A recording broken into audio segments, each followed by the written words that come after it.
Madame, madame. C'est un boulot à masse. Cette président façon à Moutuka. Président. Les gens comme Moussika.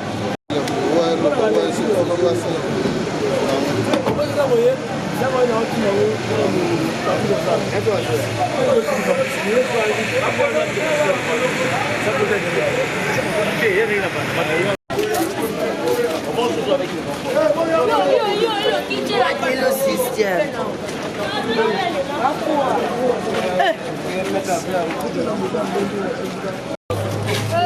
Ça cause ça,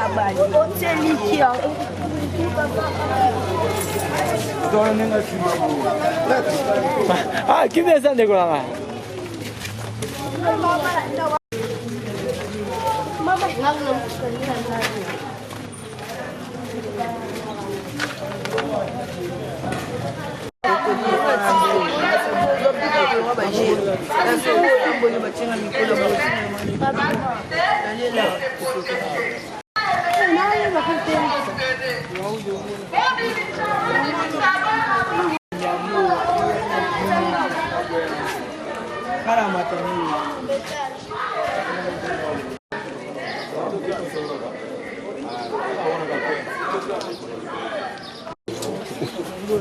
Kasi mimi natindo de kama mimi yo.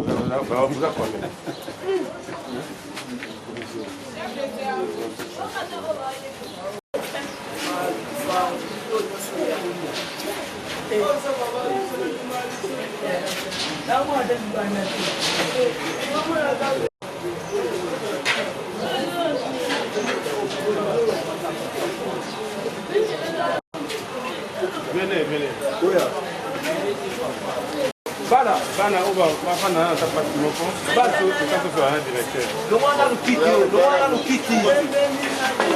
Oh, Bana, on va c'est là.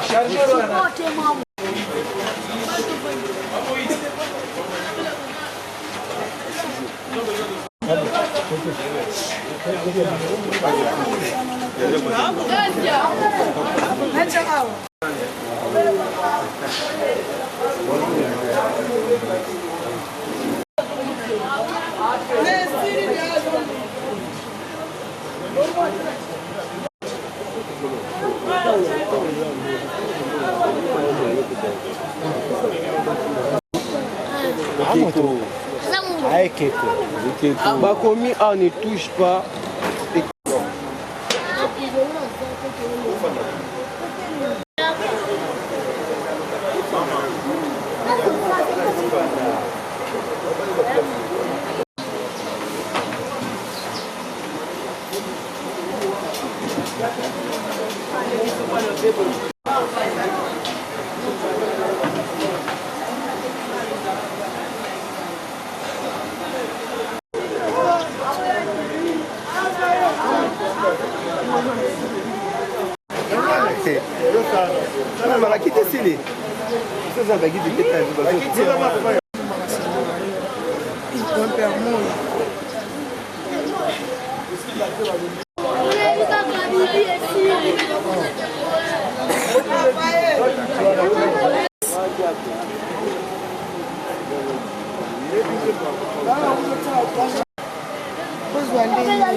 Ça va bien.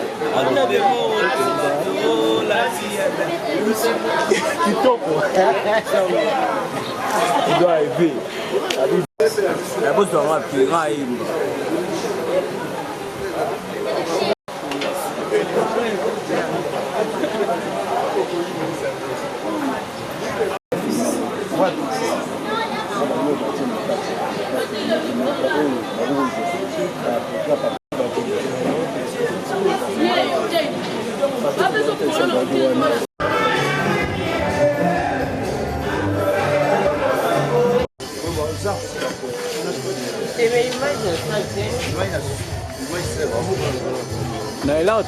Tout ce qui est dans le salon, au besoin, on va obliger plein de distractions aux hommes.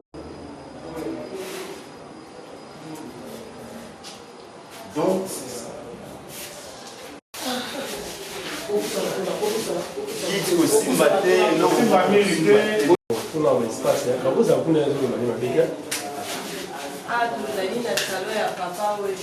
Ils ont dit que ils ont fait ça.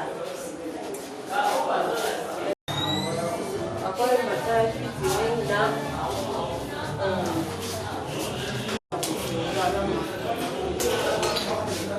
Ah, la vie est belle.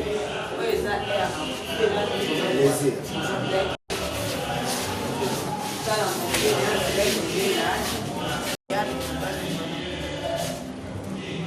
Ana famille na ye na bana na ye na bakoko na ye na toza na ba verre na ye azali koutilize kama azalaki nano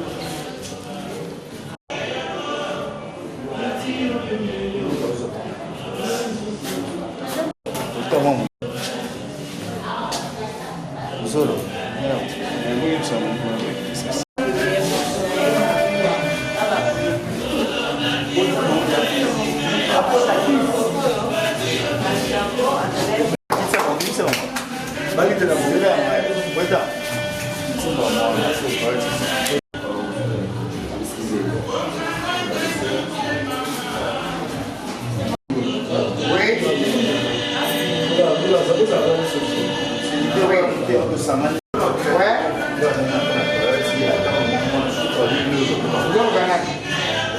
Le directeur a expliqué que ça en a bureau.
Merci. Nous, les jeunes s'interrogent. Nous avons voulu présenter nos hommages aujourd'hui au 10e anniversaire de la mort de Papa Wemba. Depuis qu'il nous a quittés, nous avons voulu assez que ce soit une journée pédagogique, montrer aux enfants de la rue, les enfants en rupture familiale, les enfants marginalisés, les enfants délaissés, les enfants dits sorciers, que le monde a oublié que Papa Wemba avait honoré en disant Chege Chance et Loko Pamba. Nous avons voulu les faire voir que ce monsieur Wemba Penekikumba, beaucoup d'ONG, beaucoup de gens dans le monde puissent braquer les yeux vers les enfants à rupture familiale au Congo. Donc nous avons voulu aussi lui présenter tout ce qu'il a fait, que les enfants, les Congolais en général, de cœur avec lui, là où il est dans l'au-delà. Il a bâti un bon travail. Et le travail qui est pérennisé aujourd'hui au travers de la musique, c'est grâce à lui, grâce à sa journée aussi de sa mort, que l'UNESCO a décrété la journée du 24 avril comme la journée nationale de Rumba. Et puis sa famille, là où sa famille vivait, sa maison, sa résidence de son vivant, qui est aujourd'hui, le gouvernement a pris ça comme musée national. C'est devenu un musée, ce n'est pas une chose facile. C'est ainsi que nous avons voulu l'honorer, lui présenter nos hommages aujourd'hui, que le travail qu'il a bâti, nous tenons compte de ça. Et par rapport à moi, Papa Wemba c'est une grande figure, et Papa Wemba nous a motivés dans le travail. Parce que quand il avait dit Chege, Chancelo Gopamba, il voulait ramener les enfants délaissés, les enfants abandonnés, les orphelins, que vous devez avoir l'espoir. L'espoir n'est pas seulement aux enfants qui sont encadrés par leurs parents. L'espoir n'est pas seulement aux enfants qui sont dans des maisons, dans des toits familiales. Non. L'espoir est partout. Même dans la rue là où vous êtes, et de l'espoir, un jour vous allez rentrer à la maison, un jour vous allez travailler, un jour vous allez construire, un jour vous allez développer. Donc c'était ça le message plus patriotique qu'il avait. Vous allez constater, Papa Wemba, au soir de sa vie, il a beaucoup parlé du Congo. Parce que le Congo était pillé, on a tué nos frères et sœurs à l'Est. Papa Wemba ne cessait de faire des déclarations. D'ailleurs, il est allé même plus loin. C'est parmi les rares musiciens congolais qu'il a indexé les Rwandais. C'est parmi les rares musiciens congolais qu'il a indexé même Kagame. Donc, après lui, il y a Gimis, il y a beaucoup de missions, ceux qui ont chanté, mais des discours phares, des discours forts. Papa Wemba, au soir de sa vie, il a fait ça. Donc, je le manque beaucoup. Longona bana ba ya balabala. Oto bengaka ba Chege ou be ba Fazer. Bana wana Papa Wemba tikaka bango te yemda motiva mingi lelo ba koma na misala, lelo ba zonga bandaku pona nina lobaki chance et Loko Pamba ayez de l'espoir. Apesa ki bango pifo, apesa ki bango bazala makasi bazala kondima ata bazangi baboti obe baboti babengana bango obe société qui peut bango te me bazala kondima bakolongwa na étape wana yango na lelo to se plaque to me mabana wana to se pel na bango ba moni ba prendre ba yekoli papa bazaki nini abanda kolinga nini ba moni salon na ye ba moni makambo sala esa libana kitoko makasi passer moto akanisa ka bango na bomo ata kufi ba œuvre tikali yango na to pesi merci na gouvernement pendenge bakanisa ko somba ndako oyo ko komisa yango lokola musée système musée et puis UNESCO peut to pesi molongonya pour ne ba reconnaître esika oyo. Merci beaucoup to bengi ba tebele ba ya awa pour la kotala ka ba œuvre ya Papa Wemba kaka te ba musicien nyonso o ezali awa na esika oyo. Merci. Baya Ilunga nazali éducateur responsable du mouvement intégré de secours aux enfants défavorisés. Donc le 24, tout ça qui va gêner pour honorer Papa Wemba après 10 ans. Il y a mon toujours dans la place des artistes pour Papa Wemba tanga na bon moyi. À ça le mot lobby sur qui place des artistes il y a ministre il y a il y a culture et art anga comme ça place de Chege parce que les alliés place bana balinga rosala mingi. Il y a mon toujours dans la place des artistes on a le Papa Wemba pour nous honorer. Et puis Papa Wemba tant ba chance Loko Pamba et puis faisait biso mo to mona yango ban ebeli to na bango o bazwa conscience ba Rachel Mwanza le baza star international, Emma Fakoko, Basasuna Balabalate, Joël Ezege, le film na Papa Wemba ya Kinshasa Kit. Après Kinshasa Kit, Rachel Rosala, les rebelles. Au moins, tenir la chance de l'Europamba et tombola bango. Il y a un point à honorer, on se bat qui m'a soloté, tu m'as mis ma génération, je Sika. Après 10 ans, il y a la Lunda Papa Bazalaki et ça, il y a vraiment bien dans ma canisse. Il y a un journal et tout les gars, merci. Papa Wemba a favorisé net petit Gaylor. Petit Gaylor, chèque doit boire qui est comme ça. Donc ça là est bien. Na moni petit musu so image mo petit mo za na Léon. Wa mbakali kambo na besele sinana ndimina ko tabolo. Le loro makumba 3 pinets. Omoni ba jeune wana so oyo gatira na balabala ta papa mbaloba gabte so na tikali na balabala osala biente. Ba se lancer na makambo vraiment que les baza ba responsable. Baza na basi baza na bana. Biso mo pe to prophète to sala rande kita. Rande ki mana rande kita. Donc tout ça ba petit wana déjà que bobongama. Pour nous, beaucoup de responsables. Rendez-vous na kita tabana basi rendez-vous na ki mama. Tout cela structure mo pour nous conscientiser bango. Base la teke base na vie ya balabala. Baba qui ça passe le golo ya pas cité. Yango li temso to zara nango yango wana. To senga siko ba konzi o baza ba responsable na biso. Ba mera kota likambo oyo. Bataille ba mindelete ba structure te ba UNICEF. Donc ba konzi na biso ba soutenir vraiment tout ce phénomène à bana. Bonjour monsieur le journaliste, c'est monsieur Polydor Ndaye Bouyeye, le directeur du musée national de la Rumba, un des musées faisant partie de l'Institut des musées nationaux du Congo.